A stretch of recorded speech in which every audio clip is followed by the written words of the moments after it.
Today's scriptures come from John, verses 1 through 45. Now a certain man was ill, Lazarus of Bethany, the village of Mary and her sister Martha. Mary was the one who was anointed the Lord with perfume and wiped his feet with her hair. Her brother Lazarus was ill. So the sisters sent a message to Jesus, "Lord, he whom you love is ill." But when Jesus heard it, he said, "This illness does not lead to death. Rather, it is for God's glory, so that the Son of God may be glorified through it." Accordingly, though Jesus loved Martha and her sister and Lazarus, after heard that Lazarus was ill, he stayed 2 days longer in the place where he was. Then after he said to the disciples, "Let us go to Judea again." The disciples said to him, "Rabbi, the Jews were just now trying to stone you, and you're going there again?" Jesus answered, "Are there not 12 hours of daylight? Those who walk during the day do not stumble because they see the light of this world. But those who walk at night stumble because the light is not in them." After this, he told them, "Our friend Lazarus has fallen asleep, but I am going there to awaken him." The disciples said to him, "Lord, if he has fallen asleep, he will be all right." Jesus, however, had been speaking about his death, but they thought he was referring merely to sleep. Then Jesus told them plainly, "Lazarus is dead. For your sake, I am glad I was not there, so that you may believe. But let us go to him." Thomas, who was called the Twin, said to his fellow disciples, "Let us also go, that we may die with him." This scripture naturally raises questions. And one of the questions that was asked then and that we still ask to this day is, why did Lazarus die? Why was that necessary? Was it to punish Lazarus? Was he part of the secret sinner club and God just finally got him? Maybe it was to discipline his sisters. You know, Mary and Martha, we've heard about them. They show up quite frequently. Apparently, I don't know if they all ran around together as kids or why, but they were good friends. Martha, Mary, Lazarus, and Jesus, they were good friends. The answer to those questions is no, none of those reasons. It wasn't to punish Lazarus. It wasn't to discipline his sisters. Lazarus died because that is what people do. We don't like to talk about that. We don't like to think about that. But because we are finite, temporary, we die. It's part of the human condition. So, not only did Lazarus die because humans die, but it was also an opportunity to glorify God. And I can say that because Jesus told us. He said, "This is being done to glorify God." Part of the message from today's scripture is some things need to come to an end. Some people will come to an end. As a church, we need to take this message to heart. Not so that we're out there offing people. I heard a pastor say to me once, he said, "You know, until you have a couple of really good funerals, there's some things that aren't going to improve in certain churches." It's like, ooh, let's not go there. That's a dark place to go. But the truth of the matter is that our church too often, we're still organizing and preparing to deal with 1959. 1959 was a very good year. I'm particularly fond of it. It came right after the year that I was born. Some wonderful people were born in 1959. 1959 is not coming back. 2059 is not going to be anything at all like 1959. Just like 1959 wasn't anything like 1859. So we don't need to get ready for 1959 anymore. It's done. It's over. It's gone. We need to put it aside. As individuals, there are things that we continue to struggle with. It may be old wounds, old hurts, old things that happened a long time ago, and they still are impacting us today, and not in a helpful way. I'll tell one on myself. I'm nearly 65 years old, but on my first day of first grade, and Charlotte's going to be rolling her eyes, oh, not this again. Mrs. Fisher, who I love to death, she was a great first grade teacher, a beautiful woman, lovely person. But that particular year, she lined all of us up at the front of the class, just like apparently she did every year, and began assigning lockers. Now, being a W, I was at the end of the line. And so as you got your locker, you went, put your stuff in the locker, and went and sat down. And they are going through, and everybody's getting a locker. And then she says, okay, let's start class. Darren, why are you still standing up there? You should put your stuff in your locker and go sit down. And I said, you didn't give me a locker. She said, yes, I did. Of course I did. Everybody got a locker. No, I didn't.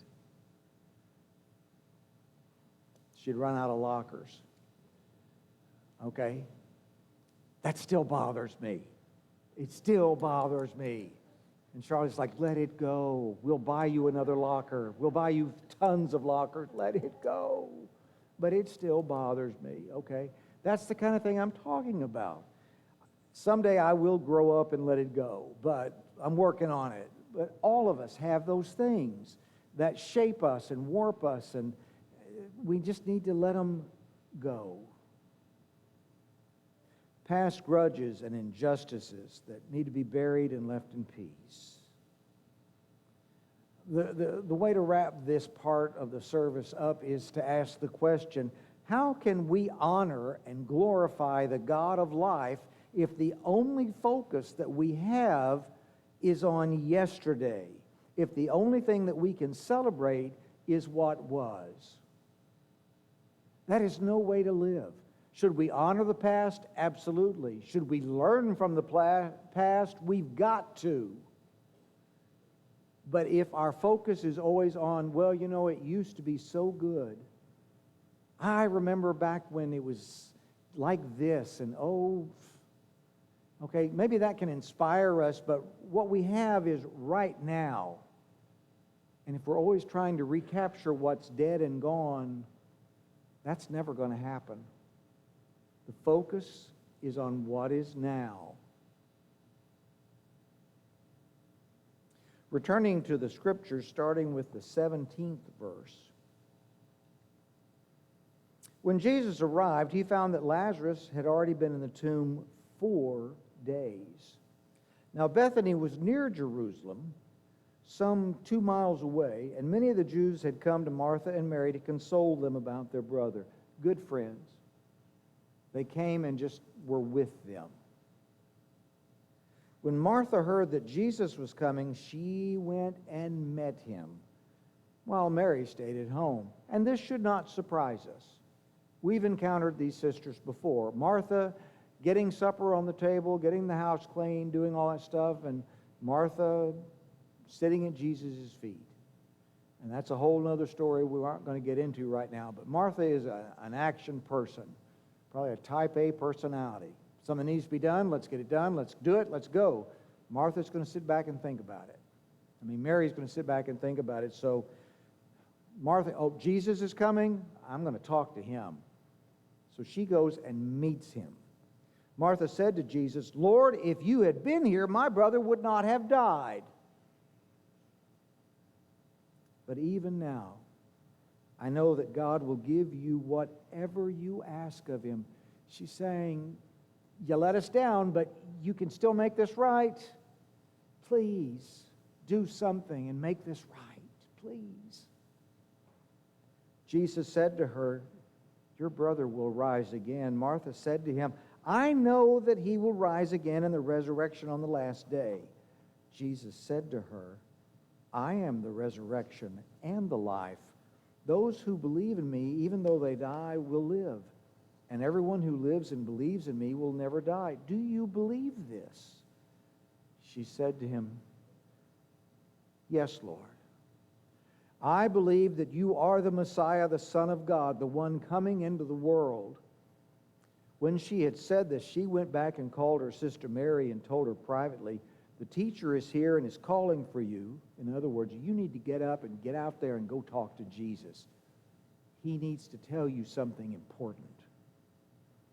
And when Mary heard it, she got up quickly and went to Jesus. Now Jesus had not yet come to the village, but was still at the place where Martha had met him. The Jews who were with her in the house, consoling her, saw Mary get up quickly and go out.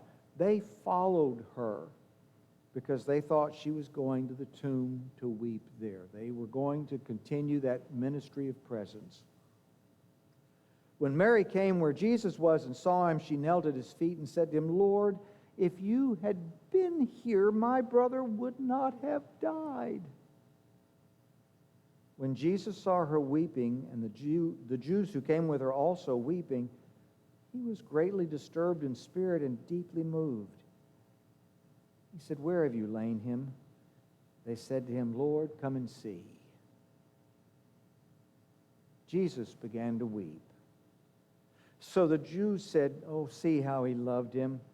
But some of them said, Could not he who opened the eyes of the blind man have kept this man from dying?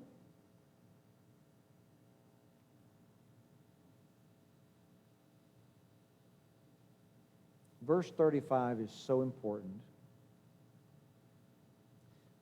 because what verse 35 tells us is that God cares.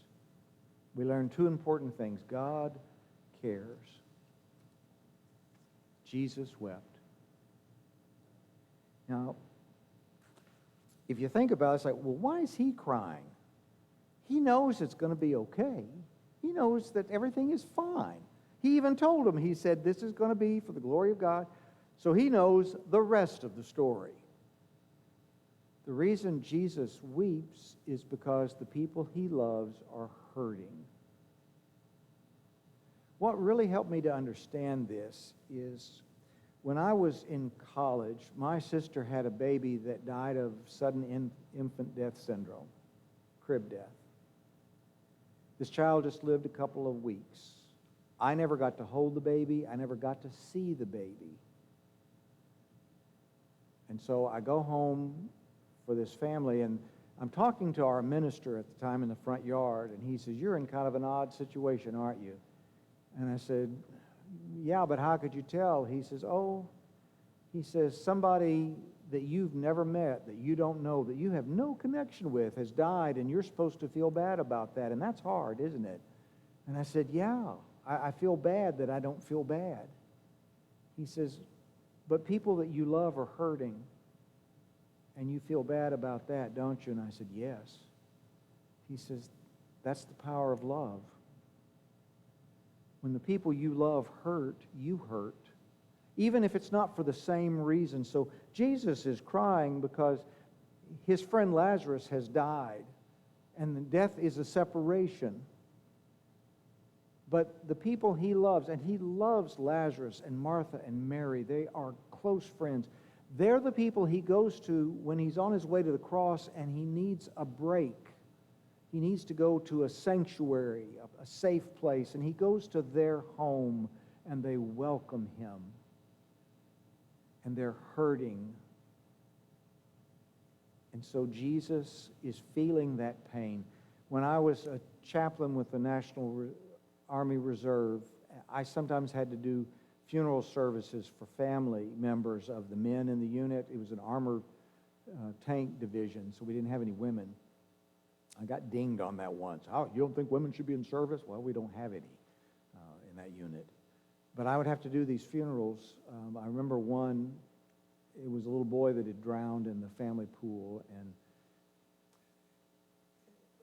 as I was talking to the mother, God told me, tell her that my tears were the first to fall. And I've never forgotten that. when something causes us grief, when something hurts us, causes us pain, God's tears are the first to fall because He knows about it before we do. God cares. The second thing 35 tells us is that God understands our pain. Because Lazarus was a friend, Martha and Mary are friends, and Jesus is human,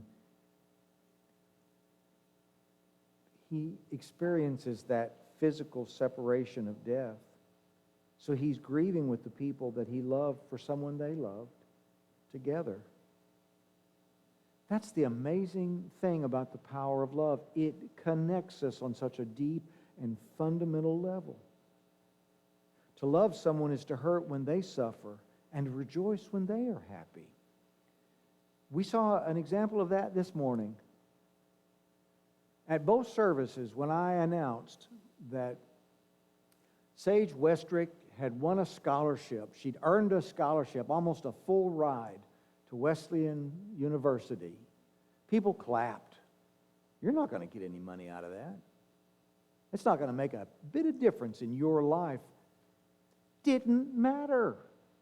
Somebody you care about, somebody you like, somebody that's part of our church family, a wonderful thing happened for her, and we celebrated it. That's the love bringing us together, the love connection.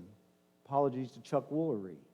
It's the love thing binding us together, connecting us. We are connected to God on that deepest of all levels, that strongest of all bonds. We are connected to God by the power of God's love. Let's finish with the scriptures here. Then Jesus, again, greatly disturbed, came to the tomb. It was a cave, and a stone was lying against it. Jesus said, "Take away the stone." Martha, the practical one, the sister of the dead man, said to Him, "Lord, already there is a stench because he's been dead 4 days." Jesus said to her, "Did I not tell you that if you believed, you would see the glory of God?" So they took away the stone. And Jesus looked upward and said, "Father, I thank you for having heard me. I knew that you always hear me, but I have said this for the sake of the crowd standing here, so that they may believe you sent me." When He said this, He cried with a loud voice, "Lazarus, come out!" The dead man came out, his hands and feet bound with strips of cloth, and his face wrapped in a cloth. Jesus said to them, "Unbind him and let him go." Many of the Jews, therefore, who had come with Mary and had seen what Jesus did, believed in Him. Seeing is believing sometimes. We have to have the faith to accept the new life that Christ gives us. Can you imagine what was going through Lazarus' thoughts? Well, I thought I was dying, and then there was that long dark period, and now I'm obviously in a tomb, and I've been wrapped up like a mummy. I've got all these bandages and things on me, and the spices, and I must be dead. What if He had just said, "I'll just stay here until I get back to being better at being dead. I'll just hang out here"? No. He got up and left the grave. It probably helped that Jesus was out there saying, "Lazarus, come on, get out here. Show everybody. Help him out. Take those things off of him." When I was at Texas Tech University, one year we had a student that transferred in. His name was Jim. He lived on my floor, and he was blind. And one day at the beginning of the semester, Jim came to me and he said, "I need somebody that will walk me around the campus so that I can learn the pathway, walk me to my classes so I know how to get to the buildings. Would you do that for me?" I'd never done anything like that before in my life. But I said, "Oh, sure, okay. I'd be happy to do that." So he said, "Well, okay, let's get started." So I said, "All right." And he puts his hand on my shoulder, and we begin. And I am being so very, very careful to make sure that I point out where all the curbs are and where there are steps, and there's a trash can there, and there's a chair there, and I didn't want him to trip. I didn't want him to get hurt. I wanted this to be a positive experience. And after about 5 minutes, we had traveled about 10 feet. And had we continued that way, we might have been finished about now, because the tech campus is huge. I used to ride a bicycle across campus to get from one class to the other in time. That's how big and spread out it is. But after about 10 minutes, Jim stopped me and he said, look, he says, I don't know you that well, but I trust you enough to know that you're not going to walk me off of a ledge or run me out in front of a car where I'm going to get hurt or anything. I trust you. So if you'll just let me put my hand on your shoulder and walk normally, I can learn what I need to learn. So I said, okay, if that's what you want, and that's what we did. And after about 30 minutes, he was able to learn where he needed to go. I'm still amazed to this day. But he had been doing this for some time, so he knew what he was doing. I was the one that knew it all of that. After about 30 minutes, he learned where he needed to go and how to do it. And it happened because he had faith in his guide. So all of this is to say, do we have faith in our guide? Lazarus had faith in Jesus. Mary and Martha had faith in Jesus. Eventually, all those people had faith in Jesus. Do we have faith in Jesus? Do we expect Jesus to lead us? That's important. So, oh yeah, I have faith in Jesus. You going to follow his lead? Oh, no. He's not supposed to lead it. Yeah, he is. To be a follower means he's leading us. Do we trust him to do that? Or do we prefer to play it safe and hold on to the old ways even when they don't work anymore? Yeah, I know this doesn't get me what I want, but it doesn't kill me, so I'll just keep doing this. Yeah, it's kind of uncomfortable, but I'm used to it. It's pain that I know I can handle, so I'll just keep doing what I'm doing here. It doesn't work. And Jesus says, let go of that. Let me give you a new life. Let me show you a new way. It's not eye for an eye anymore. It's not, you hurt my people, I kill your village. It's not, no. Let's try this new way of loving people, of being kind, of being thoughtful, of being forgiving, of being at peace.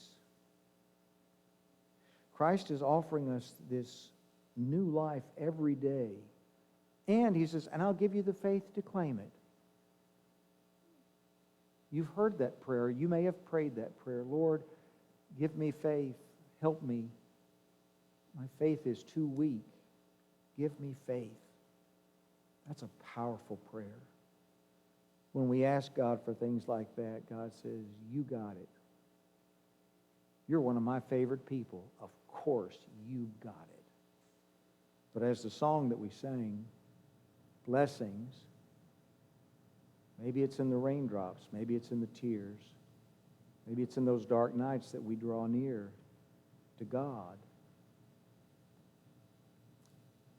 What must we set aside in our lives, in our church, in our nation, in our world, so that we have room for this new life? I know that every person I meet, their lives are full. They don't have room or time for one more thing. If you doubt me, try and schedule a committee meeting. Well, what about Tuesday? That's not good for me because I've got this. Okay, well, what about Wednesday? Oh, that's choir night. Well, what about Thursday? Oh, my kids have got junior high. Oh, well, what about Friday? Oh, can't do it on Friday. Saturday, Sunday, Monday, then we're back to Tuesday again.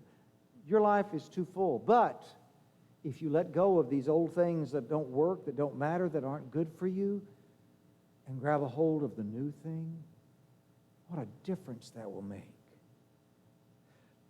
Let us rejoice in this amazing gift of new life as we claim this new life in Christ. Now that sounds like, oh, that's wonderful. I wish it were true. The gentlemen that were at the prison last week working with the guys, they saw people give their lives to Christ for the very first time. So yes, it is a real thing. And I remember one gentleman, he was talking to a Methodist men's group, and he said, you know, I was in prison, and when I was in prison, I could hardly wait to get out because there were 5 people I was going to kill just as soon as I got out of prison. Oh, I knew how I was going to murder them. And a couple of them I was going to do it slow so it'd be painful and they would know why they were dying. He said, but before I got out, I met Christ. And he gave me a new life. And he said, now instead of being in prison for the rest of my life for murdering people, he says, I have a wife. I have a job. I have a home. We own our own home. We have children. I have a family. I have a new life because Christ made that possible. He took the hatred and murder out of my heart and put love there. And it wasn't easy. He said, I was real stubborn.